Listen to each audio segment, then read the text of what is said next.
সকলেই অবগত আছি যেটা শাবান মাস চলতেছে। আজকে শাবান মাসের 14 তারিখ। কত তারিখ বলেন? শাবান মাসের আজকে 14 তারিখ।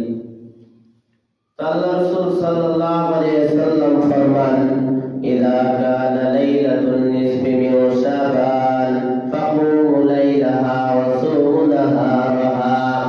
আল্লাহ রাসূল সাল্লাল্লাহু আলাইহি ওয়াসাল্লাম বলেন, যখন 14 শাবানের দিবাগত রাত্রি আসে তখন তোমরা ওই রাত্রিটা কি করো? দাঁড়াইয়া থাকো। অর্থাৎ কিভাবে দাঁড়াইবা? নফল ইবাদতের মাধ্যমে নামাজে দাঁড়াইয়া থাকো। এই রাত্রিটা নফল ইবাদতের মাধ্যমে কাটাইয়া দাও। এবং কি করবা? অসুমু নাহারাহা, এবং পরের দিন রোজা রাখবা। তো এই রাত্রিতে অনেক ফজিলতের বিষয় প্রকাশ হয়েছে।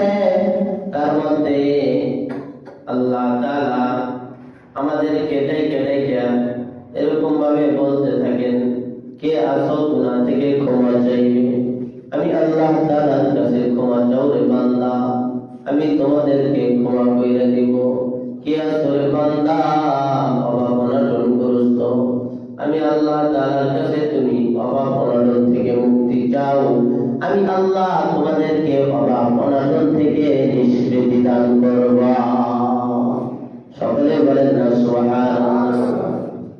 এই কারণে আমাদের জানা নাই এই শবে বরাতের পর আবার সামনে শবে বরাত পর্যন্ত আমরা হায়াত পাবো কি পাবো না, এই কথা আমাদের জানা নাই। বলেন তো ঠিক কিনা? কেউ কি বলতে পারবেন সামনে শবে বরাতে হায়াতটা আমি পাবো? এই কথা কখনোই কি বলা সম্ভব হবে না, বলা যায় না। আপনি জুমার নামাজ আদায় করার জন্য মসজিদে আসলাম, এই জুমার নামাজ শেষ করে মসজিদ থেকে বের হতে পারবো কিনা তার কোনো গ্যারান্টি নাই। এই কারণে জীবনে সুযোগ সব সময় আসে না। যেহেতু জীবনে আরো একটি শবে বরাত আমরা পাইয়েই গেলাম, এই জন্য এই রাত্রিতে বিশেষ করে আল্লাহ তাআলার নিকটে গুনাহ থেকে ক্ষমা চাইতে হবে। আরে বান্দা, একবার তো চিন্তা করা উচিত, আমি আপনি জীবনে 60 বছর 70 বছর 80 বছর হায়াত পেলাম। জীবনের শুরু থেকে যদি আমরা অঙ্ক কষা শুরু করে দেই, দেখা যাবে আপনি যদি চাকরি করি মাস শেষে কত টাকা বেতন পাইলাম, কত টাকা আমার আপনার সন্তানের বাবদ ব্যয় করলাম, কত টাকা আমার আপনার বাজারের বাবদ ব্যয় করলাম, কত টাকা আমি আপনি দান খয়রাত করলাম, অথবা নিজের অন্যান্য কাজে ব্যয় করলাম, কত টাকা মা বাবার খরচের জন্য দিলাম। এরকম দেখা যায় মাস শেষে বেতন পায় হিসাব হয় কি হয় না? বলেন হ্যাঁ, কথা বলেন না, হিসাব হয় না? হয়। বিশেষ করে আমাদের যাদের সন্তানরা উপার্জন করে অর্থ কামায়, আমরা নিজেরাও যারা এরকম উপার্জন করি অর্থ কামাই, অবশ্যই আমাদের বুঝে আসবে আমরা মাস শেষে কত টাকা উপার্জন করলাম, এই টাকাটা কোথায় কোথায় ব্যয় করতে হবে, আর কত টাকা আমার কাছে রয়ে যাইতেছে, কত টাকা আমি সঞ্চয় করতে পারতেছি। এর একটা হিসাব নিকাশ হয় কি হয় না? আওয়াজ দিয়ে বলে। দেখা যায় আমি আপনি কত কামাইলাম, এটা আমি আপনি হিসাব নিকাশ করলাম, কিন্তু কখনো এটা চিন্তা করলাম না আল্লাহ তাআলা আমাকে আপনাকে 60 বছর হায়াত দিয়েছেন। আমি আপনি দৈনিক অর্থাৎ প্রত্যেকটা সেকেন্ডে অথবা 1 ঘন্টার মধ্যে অথবা রাত্রি শেষে সারাদিনে আমি আপনি কয়টা নেক আমল করলাম, আর কয়টা বদ আমল করেছি, কয়টা সবের কাজ করেছি, কয়টা গুনাহের কাজ করেছি, এই হিসাব তো দেখা যায় আমরা কেউ মিলাইলাম না। বলেন তো ঠিক কিনা? এই কারণে সকল হিসাবের সাথে সাথে আমার আপনার নেক এবং কি বদি অর্থাৎ সৎ আমল এবং কি বদ আমল উভয়টার হিসাব আমাদেরকে মিলাইতে হবে। দিন শেষে আমি আপনি কয়টা সৎ কাজ করতে পারলাম, দিন শেষে আমি আপনি কয়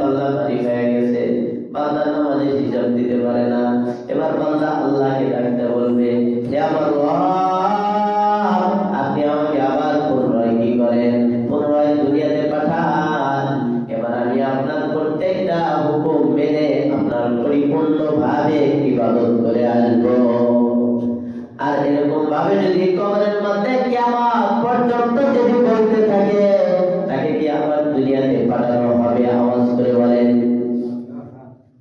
পাঠাবে দুনিয়াতে? দুনিয়াতে কখনোই পাঠানো সম্ভব হবে না। আল্লাহ তাআলা জীবনেও দুনিয়াতে পাঠাইবেন না এরকম ভাবে। এই কারণে মৃত্যুর পরে দুনিয়াতে আসতে যাওয়ার আগে ওই আল্লাহ তাআলার প্রতিটি হুকুম যদি দুনিয়া থেকে মেনে নেওয়া যায়, যদি আল্লাহ তাআলা থেকে যদি আমাদের গুনাহ থেকে যদি ক্ষমা করে দেওয়া যায়, তাহলে ওই ব্যক্তির জন্যই আখিরাতটা হবে সফলকাম।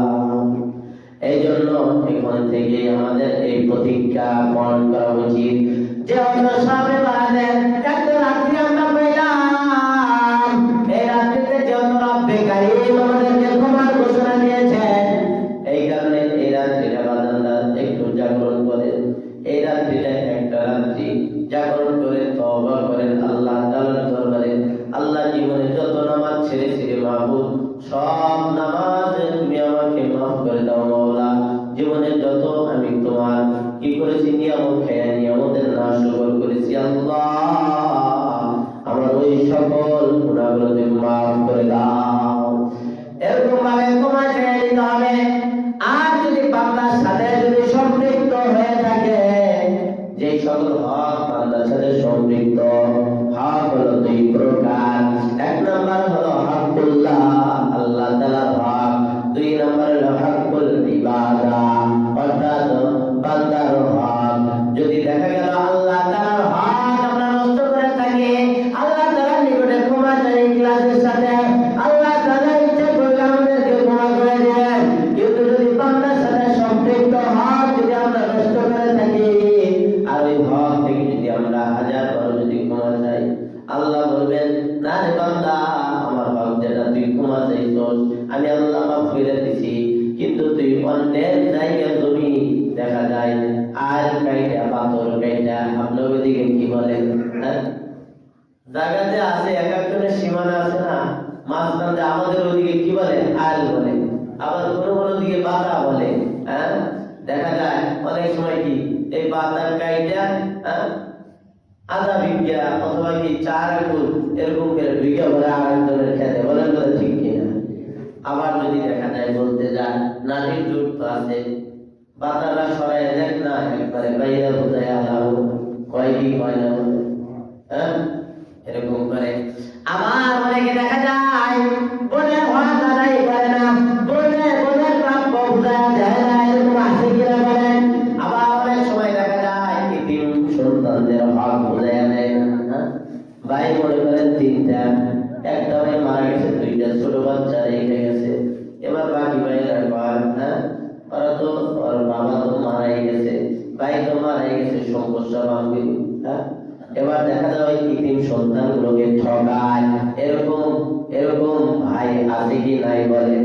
হ্যাঁ এই কারণে এই সকল হক নষ্ট করবে যারা, আখিরাতে ক্ষমা পাবে না তারা, বলেন কথা ঠিক কিনা? এই কারণে আখিরাতে ক্ষমা পাইতে চাইলে এই দুনিয়া থেকে আমাদেরকে কি করতে হবে? সকলের বান্দার হকগুলো আমাদের আদায় করতে হবে। বান্দার হক যদি আদায় করা হয়, তাহলে আল্লাহ তাআলার হক যদি আমরা ক্ষমা চাই, আল্লাহ তাআলা আমাদেরকে মাফ করে দিবে। আর সেই রাত্রি আমরা পেয়েছি শবে বারাত। আর এই শবে বারাত আল্লাহ তাআলা আমাদেরকে কি জন্য দিয়েছেন? দেখা যায় প্রত্যেকটা কাজের জন্য কিছু প্র্যাকটিস করতে হয়, বলেন কথা ঠিক কিনা? কিছু দেখা যায় ওই কাজ সেটার জন্য ওই কাজে, অর্থাৎ যদি আপনি কোনো গার্মেন্টস ফ্যাক্টরিতে চাকরি করেন, তাহলে সেই ক্ষেত্রেও আপনার আমার কি করতে হয়? দেখা যায় ওই মেশিন চালানোর রিহার্সেল করতে হয়, বলেন কথা ঠিক কিনা? মেশিন চালায় দেখতে হয় সে পরিপূর্ণভাবে মেশিন চালাইতে পারে কিনা। অনুরূপ ভাবে আপনি যে কোনো কাজ করেন না কেন, ওইটা আপনার কি করতে হয়? আগের থেকে প্রস্তুতি নিতে হয়। রব্বে কারীম এই শবে বারাত দিয়েছেন, লাইলাতুল বারাত দিয়েছেন বান্দার একটা কি প্রস্তুতি গ্রহণের জন্য। আল্লাহ তাআলা বলেন বান্দা তুই সারা মাস রোজা রাখবি, রমজান মাস আমি তোর জন্য রোজা ফরজ করে দিয়েছি, আর ওই ফরজ রোজা রাখার আগে তুই একটা কি কর? প্রস্তুতি গ্রহণ করে আয়, তুই একটা প্র্যাকটিস করে আয়, দেখি বান্দা তুই কিরকম আদায় করতে পারো। সকলে বলেন সুবহানাল্লাহ। এই কারণে রাত্রে আমরা জাগরণ করবো, পরের দিনও আমরা কি করবো, রোজা রাখবো। কারণ বলা যায় না আপনার আমার মৃত্যু কখন চলে আসে। হযরত ইমাম মালিক রাহমাতুল্লাহি আলাইহি তিনি দেখা যায় প্রত্যেক বছরই হজ করতেন। তার বয়স যখন 40 বছর, এবার ইমাম মালিক রাহমাতুল্লাহি আলাইহি এবার তিনি এই হজের পরে 40 বছর বয়সে যখন উপনীত হয়েছেন, তিনি এবার মদিনায় গিয়েছেন। এবার ইমাম মালিক রাহমাতুল্লাহি আলাইহি মনে বড় তামান্না, তিনি মদিনায় থাকবেন, তিনি মদিনা থেকে কোথাও যাবেন না। কারণ হলো তার মৃত্যুটা যেন দেখা যায় মদিনাতেই হয়। কারণ হলো রাসূল সাল্লাল্লাহু আলাইহি ওয়াসাল্লামের রওজা মদিনায়।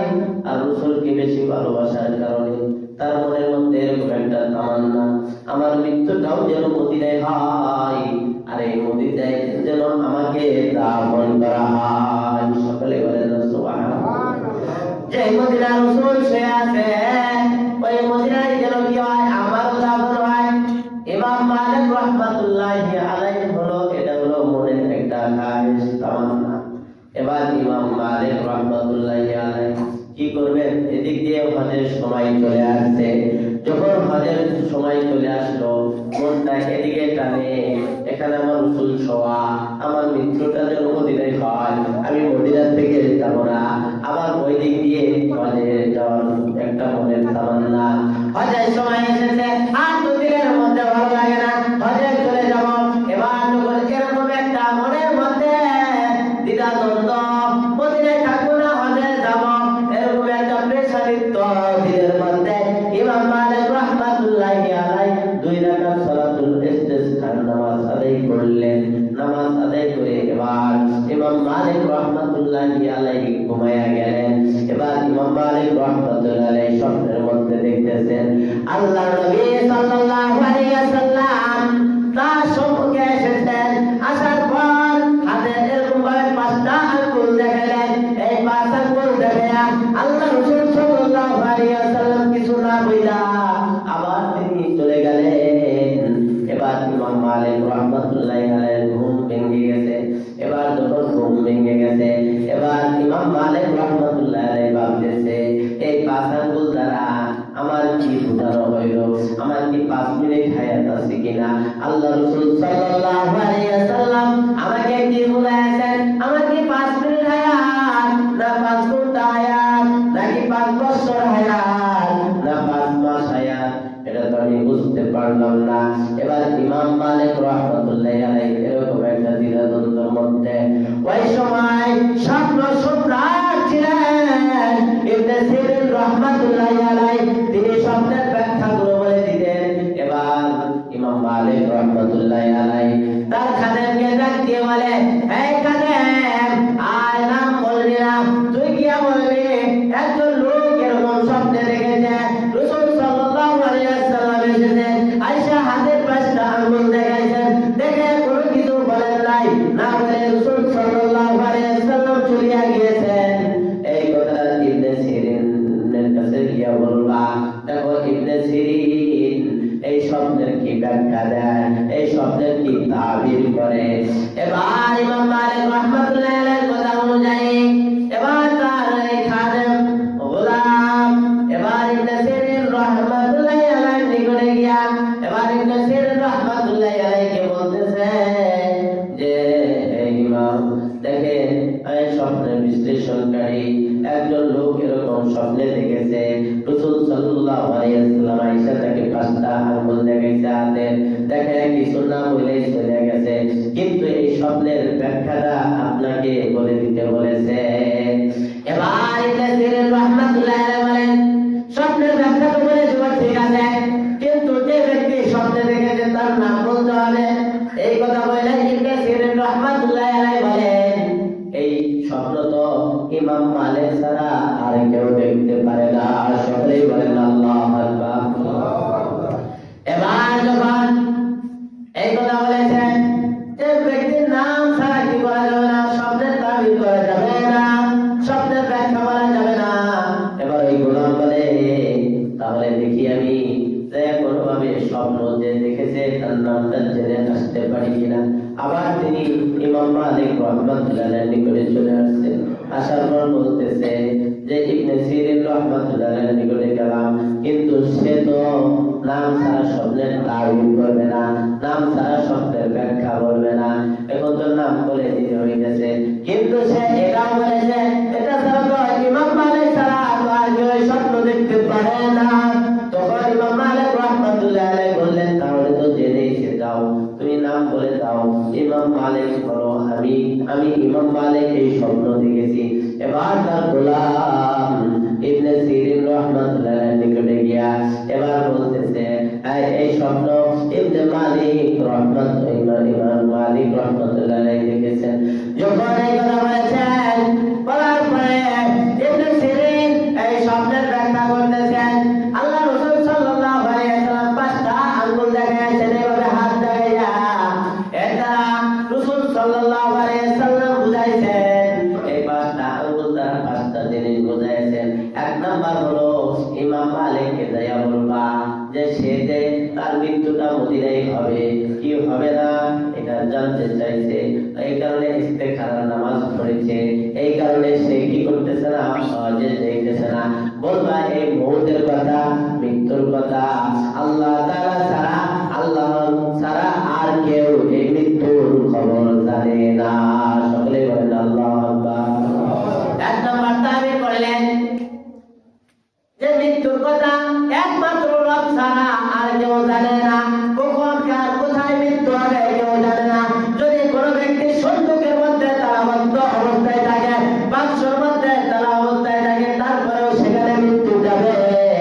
আবার যদি কোনো ব্যক্তি দেখা যায় কাঁচের গ্লাসের ভিতরে যদি থাকে, ওই কাঁচের গ্লাসের ভিতরে যদি একটা পিপিলিকাও যদি ঢুকতে না পারে, কিন্তু ওই কাঁচের গ্লাসের ভিতরে মালাকুল মউত চাইতে পারবে কি পারবে না বলে? ওই কাঁচের গ্লাসের মধ্যেও মালাকুল মউত চাইতে পারবে। আর কার মউতটা কোথায় হবে কেউ জানে না, কেউ বলতে পারবে না। এটা ইবনে মালিক জানবে না তার মউতটা মদিনায় হবে না মক্কায় হবে।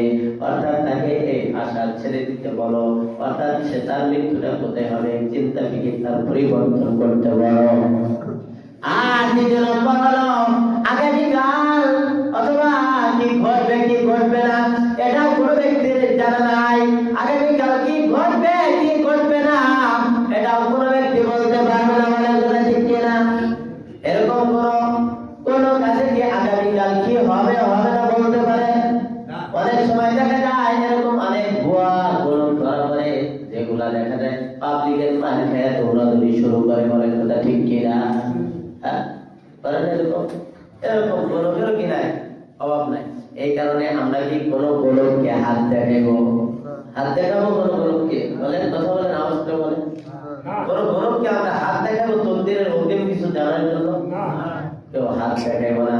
তো তৃতীয় নম্বর বললেন যে মার গর্ভে কি আছে না আছে এটাও কোনো ব্যক্তি বলতে পারবে না।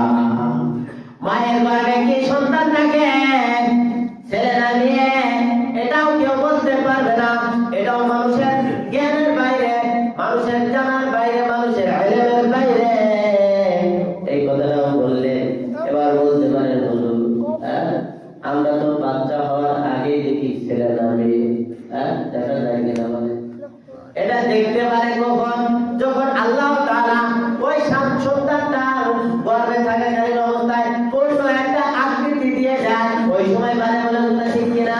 কিন্তু দেখা গেল স্বামী স্ত্রীর দুই ফোঁটা নাপাক পানি যখন স্ত্রীর বাচ্চাটা দিতে গেল, যাওয়ার পর যখন 40 দিন অতিক্রম করলো, 40 দিন অতিক্রম করার পর যখন একটা জমাট রক্তে পরিণত হয়ে গেল, আবার 40 দিন গেল একটা গোশতের টুকরায় পরিণত হলো, আবার 40 দিন গেল, যাওয়ার পর আল্লাহ তাআলা ওই গোশতের টুকরাটাকে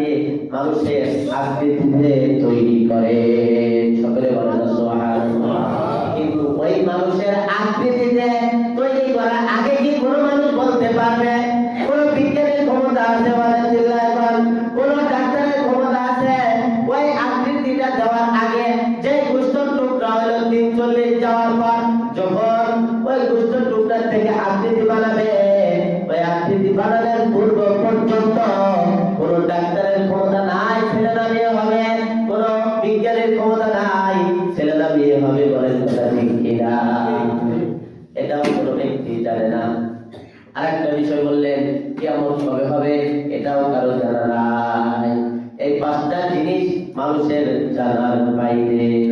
এই কারণে আমার আপনার কখন যেন মৃত্যু এসে যায়, কোথায় যেন মৃত্যু হয়ে যায়, এই সবে বরাত পাই গেছি, সামনে সবে বরাত পাবো কি পাবো না, এর কোনো গ্যারান্টি আছে কি বলেন?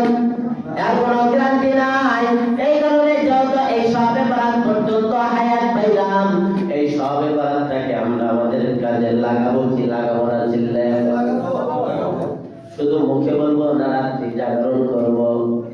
হ্যাঁ, ঠিক আছে, ইনশাআল্লাহ দেখবো আমি সবাই আছেন কিনা। হ্যাঁ, শুধু ওয়াজ শুনলাম আমরা নাকি এই পর্যন্ত শেষ, না রাত্রিও জাগরণ করি? আবার দেখেন সামনে আসতেছে রমজান মাস। হ্যাঁ, পবিত্র রমজান মাস। রমজান মাসে এত ফজিলত, এত বরকত।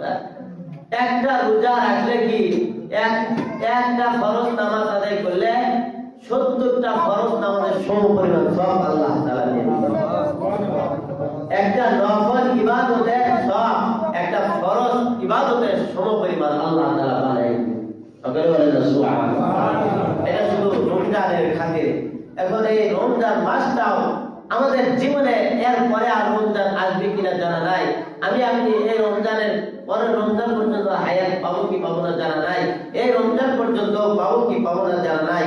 এই কারণে এখান থেকে আমরা মনের এই ইচ্ছা কারাদা করি যে এখন থেকে আমরা এই সবে বরাতের রাত্রি অর্থাৎ লাইলাতুল বরাতের রাত্রিও জাগরণ করব, পরের দিনও রোজা রাখবো এবং সাথে সাথে মাহে রমজানের প্রতিটা রোজাই আমরা রাখবো ইনশাআল্লাহ। রাজি আছে তো ইনশাআল্লাহ? যত কাজই থাক না কেন, হ্যাঁ, মানুষ কথায় বলে নিয়ত করে বরকত হয়।